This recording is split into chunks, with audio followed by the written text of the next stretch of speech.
It is my great privilege and honor to get to introduce our guest speaker today.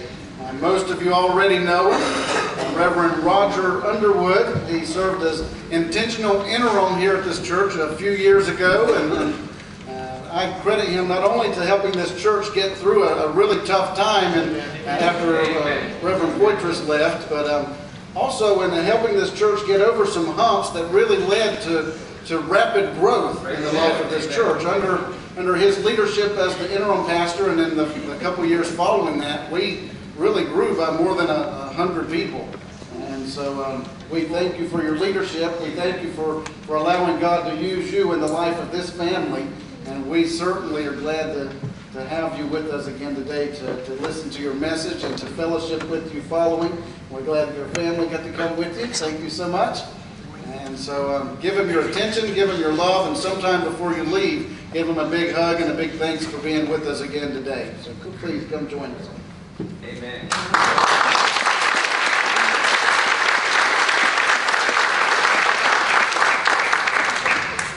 It is indeed an honor and a pleasure to be back at this place today, and I'm thankful for the gracious invitation that was extended to me. I got to spend 17 months with you. It's 17 months that I will always remember. The days of walking the beach in the morning and the evening, eating fried chicken over at the Gulf Stream on Wednesdays,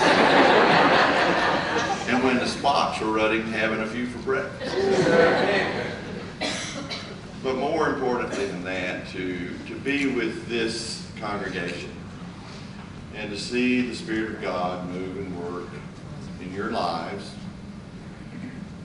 in a way that opened some things up and allowed you to experience some things and do some things that was quite marvelous and wonderful to be a part of and to experience, and to know how that unfolded well after I was off the scene and when you called Jimmy to be your pastor. So I say all that as out of a deep sense of gratitude and thankfulness from the bottom of my heart that indeed I was able to be a part of you and work with you. I think some of God's best people are right here in this congregation. And I'm also thankful that I got to know you and to share some of life's joys as well as sorrows with you as we went through a lot of different things. But thank you for having me back with you today on this homecoming Sunday.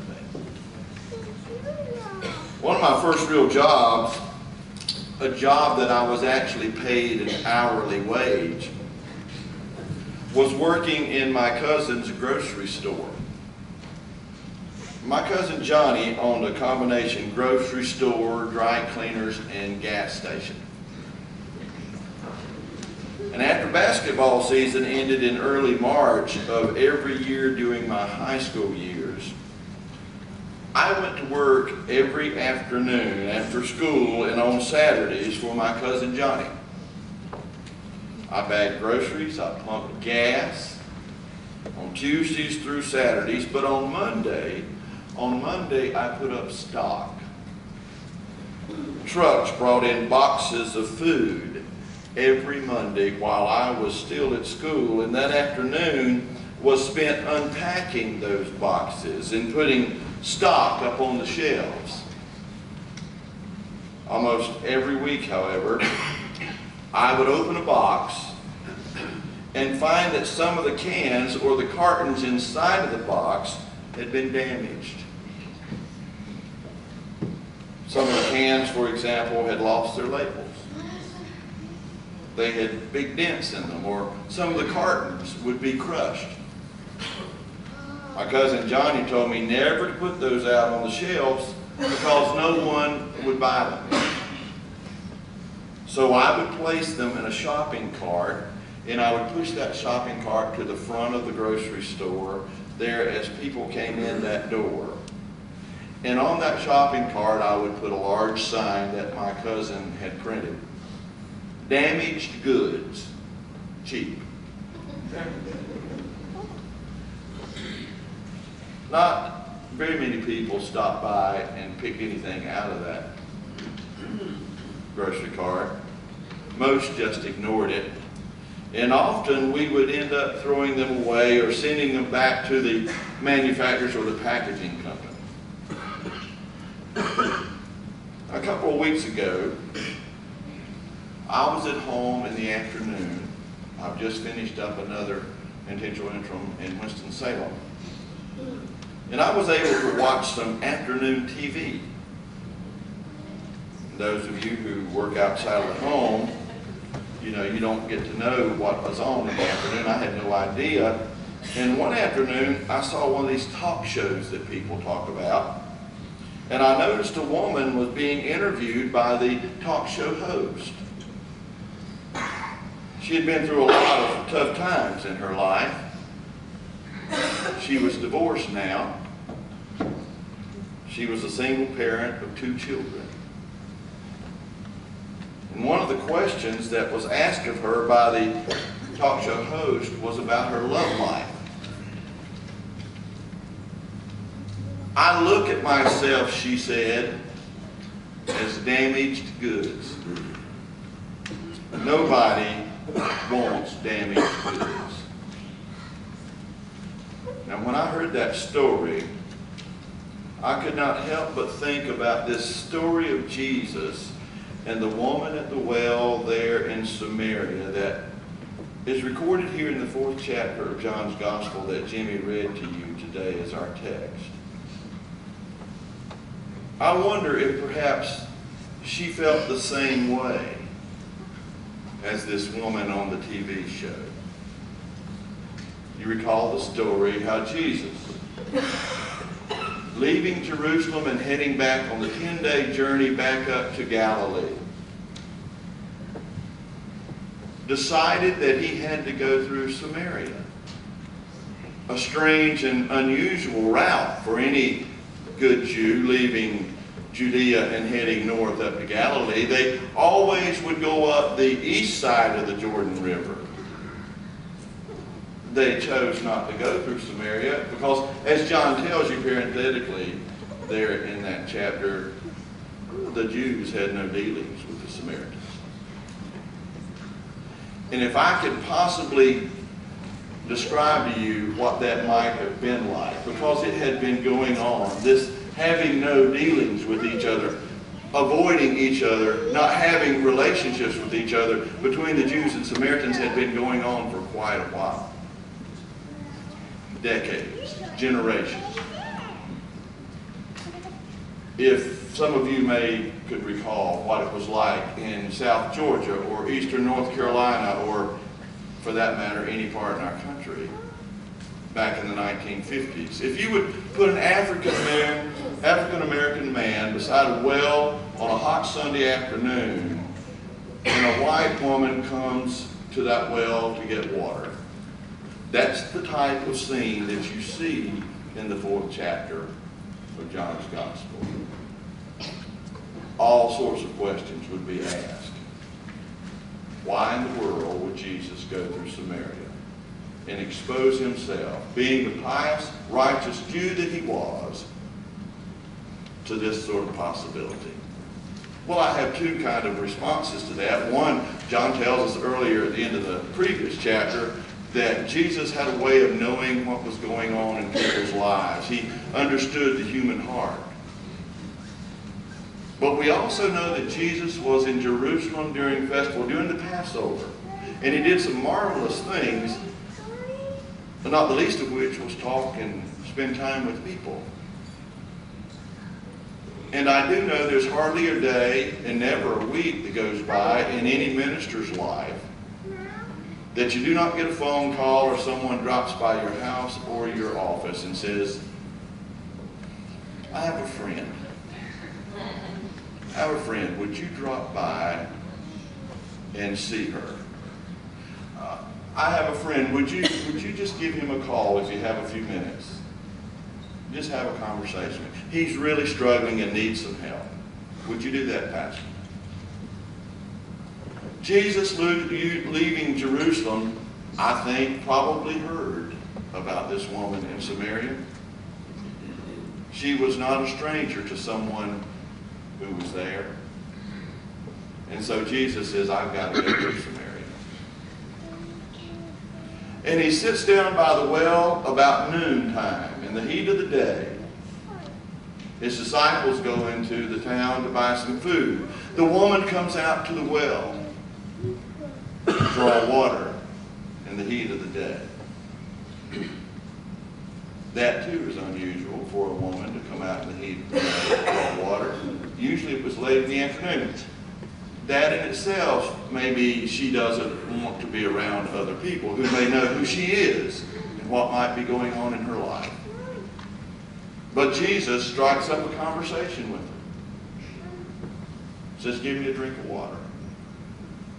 And then she poses the question, why in the world would you ask me, a Samaritan woman, you a Jewish rabbi, why would you ask of me a drink of water? And then Jesus shifts the conversation, said if you knew who was talking to you, you wouldn't be just wanting water from this well, you would be wanting living water. Because the water that I can give you will spring up into abundant life, eternal life. And she said, well, by all means, give me some of this water so I don't have to keep coming to this well. She didn't catch the metaphor, the switch, and the change there. By all means, give me some water so I don't have to keep coming out here to this well to get my water. And Jesus said, well, go get your husband. And what she said, well, I don't have a husband. And he says, you said that right. You don't have a husband. You have 5 husbands, and the man you're living with now is not your husband. And she says, oh, I perceive that you have prophetic powers. But let's shift it back to the controversy between us. Let's don't deal with this. You Jews say you got to worship in Jerusalem. We say we worship here on this mountain. And Jesus said, that's not really important. The day is coming and is now here when worshiping in Jerusalem or worshiping on this mountain is not the important thing. But you will understand that worship is a matter of the heart. And that you worship God in spirit and in truth, regardless of the geographical location. His disciples come back from the village with some food. They see Jesus having this conversation with this woman, and they do not understand what in the world he's doing, but they don't say anything about it. The woman leaves and goes back into the town. And the disciples say, would you like something to eat? We know you must be hungry. And he says, I have food that you know not of. He said, and my food is to do the will of my Father. And it says, the fields are white unto harvest, and the laborers are few. Let's get busy doing what we can do, what we should do, what we're going to do. And so the woman goes into the village. She tells the people in the village, I met a man who told me about myself like I have never heard it before. Could this be the Messiah? Could this be the Christ? So some of them came out to see Jesus, and they said, could you stay with us? He stayed 2 more days. Now, I can't prove it, but you can't disprove it. I think he stayed in her house. And it says the whole town came to believe that indeed he was the Christ, not because of what she had told them now, but because they had heard for themselves and believed.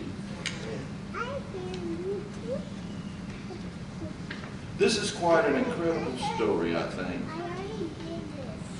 Jesus knew this woman. Jesus knew who she was. She was a Samaritan. She was a Samaritan woman of questionable character. She had 5 husbands, and the man that she was living with now was not her husband. Jesus knew who she was. But not only that, not only did Jesus know who she was, Jesus knew her need. She needed living water. She needed acceptance, not rejection. She needed forgiveness, not guilt. Folks, there's enough guilt in this world to last us forever. You don't have to generate any of it anymore. Just let you set you free from that today. You never have to put anybody else on a guilt trip again. There's enough already. This woman, Jesus knew she needed acceptance, not rejection. She needed forgiveness, not guilt. Jesus knew she needed love, not anger. She needed grace, not condemnation. She was a woman. She was a Samaritan. She was a person of questionable character. She was someone who had 3 strikes against her in many people's eyes, but not to Jesus. Here she encountered someone who did not ignore her, to whom she was not invisible. He actually spoke to her and continued to do so, treating her like a human being made in the image of God. With dignity and respect, he talked with her. She was valued goods, not damaged goods. No one is damaged goods to Jesus. And I believe with all my being that Jesus of Nazareth is our best example of God that this world has ever known. When we see Jesus, it is like a crystal clear window pane. When you see Jesus, you do not see the glass, you see beyond and you see God. And if this is true, then I believe that God knows us just like Jesus knew that woman at the well that day. Jesus knew what had happened in this woman's life. Jesus knew the failure. Jesus knew the poor decisions and the sorry choices that she had made. Jesus knew her sin. But he also knew her hurt and all the pain that was in this woman's life. He knew the loss. He knew the shame that was in this woman's life. And God knows our failures. And God knows our sin. And God knows our pain and our loss. And God, being God, still loves us. God still seeks us. And in spite of it all, God still cares for us.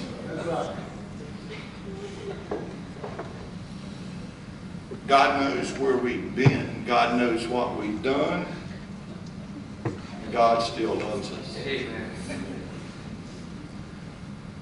The psalmist knew what I'm trying to talk about better than anyone, I think, when he said, "O Lord, you have searched me and known me. You know when I sit down and when I rise up. You discern my thoughts from afar. You search out my path and my lying down. You are acquainted with all my ways. Even before a word is on my tongue, O Lord, you know it completely. You hem me in from behind, and before you lay your hand upon me, such knowledge is too wonderful for me. It's too high, I cannot attain it. Where can I go from your spirit? Where can I flee from your presence, O God? If I ascend to heaven, you're there. If I make my bed in the land of the dead, you are there. If I take the wings of morning and settle at the farthest limits of the sea, even there your hand shall guide me and your right hand shall hold me fast. If I say, surely the darkness will cover me and the light around me become night, even the darkness is not dark to you, and the night is as bright as day, for darkness is as light to you. Search me, O God, and know my heart. Test me and know my thoughts. And see if there be any hurtful way in me. And lead me in the way everlasting. There is nothing we can say, there's nothing we can do, there's no place we can go that can ever separate us from the God who knows. He knows our every thought, our every word, our every deed. God knows all that. God knows all there is to know about us, and still God loves us, still God forgives us, still God seeks us even when we are lost. Peter denied Jesus when he needed him most. Paul persecuted every Christian he could find until one day on the road to Damascus, and his life was changed. God knew all that about those two boys, but he could see the great apostles they could become. Jesus knew this woman. He knew her shortcomings and all of her sin. Yet he could see what a powerful witness she could be in her own hometown.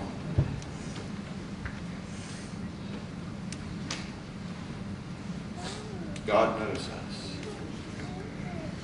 And if God had a refrigerator, your picture would be on it. If God had a wallet, your picture would be inside of it. God sends you flowers every spring and sunrise every morning.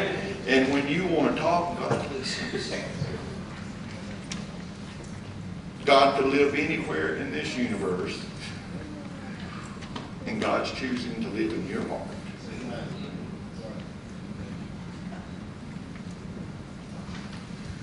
Well, what about that Christmas gift he gave you in Bethlehem? Not to mention that incredible, indescribable gift he gave you that Friday on Calvary. Let's face it, God's crazy about you.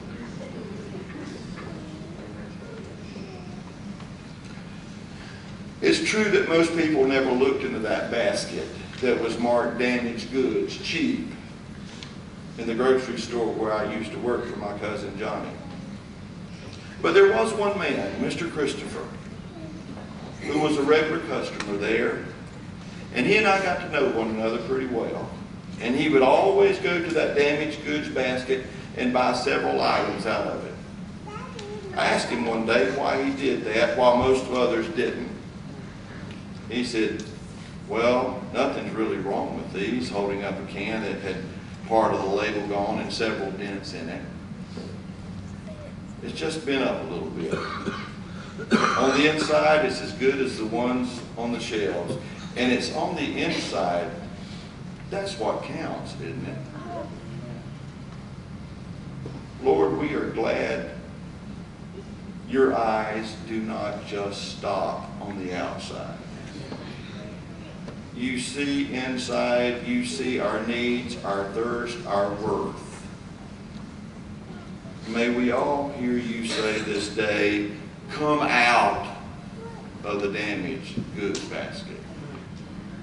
That's not for you anymore. You've been bought with a price. Thanks be to God.